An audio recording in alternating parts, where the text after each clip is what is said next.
Hey, good morning. So in this first video, I'm gonna just kind of review solving equations because whatever you made on your solving equations test, you can still get that score of 100 if you didn't get it first time around.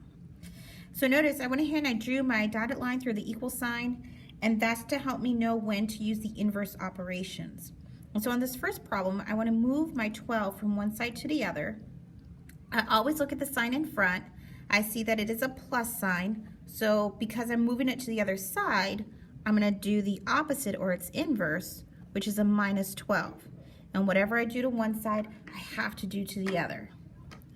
So when I do this, my 4x is still there, but my positive 12 and negative 12 cancel out, and then 56 minus 12 leaves me with 44. And if you don't know that offhand, you can always come back, type it into the calculator to verify your arithmetic. From there, because we want to break apart the 4x, so we have just the x, we're going to divide, because right now multiplication is going on and the inverse would be to divide. And when we do this, my 4's reduce out to a 1, leaving me with a 1x equals 11.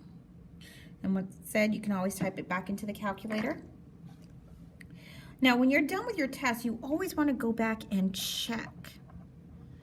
And so when you check, you take that original problem, except where you have the variable, you're going to input the answer in place of that variable. So here, my answer was 11.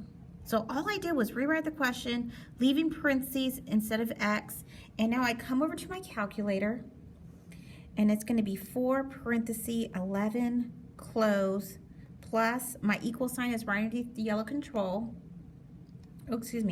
12, and then equals 56. And when I press enter, I get that true, which confirms that I have solved this equation correctly.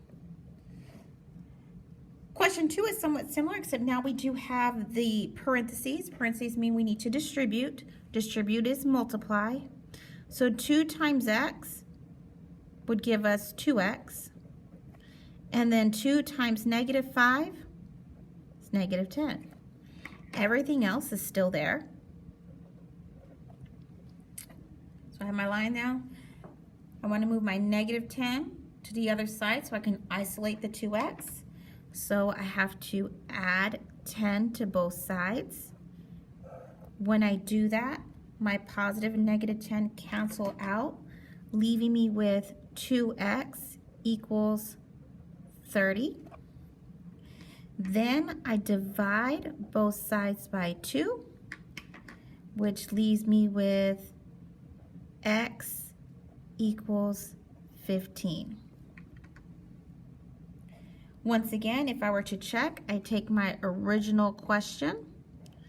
Instead of x, I have parentheses. I also have the parentheses from the original problem. The only thing is I'm going to take my answer of 15 and put it inside. Now I come to my calculator and I type it. 2 parentheses again with my 15 inside, close, minus 5, close parentheses again, equals 20. And I get that true statement. Okay, going on to the next one. Once again, draw my line through the equal sign. Want to get my variables over on the left side, so I'm going to subtract 3x from both sides. When I do that, 5x minus 3x leaves me with a 2x. My negative 21 is still there, or minus 21. My 3x minus 3x, those cancel out. They're gone. But I still have that 35. From here, we're going to need to get rid of this negative 21. I know it's negative because I always take the sign in front. And so the inverse would be to add 21 to both sides. These 21s are gone, but I still have that 2x there.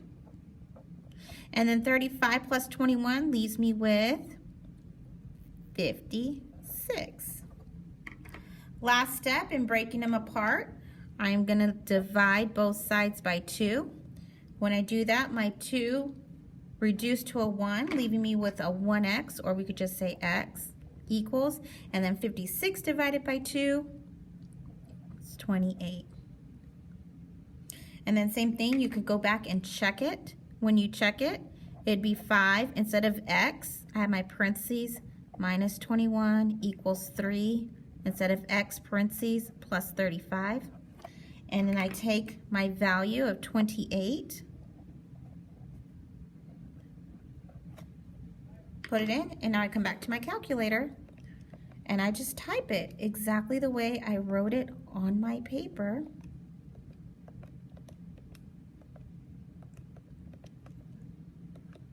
And once again, we get true.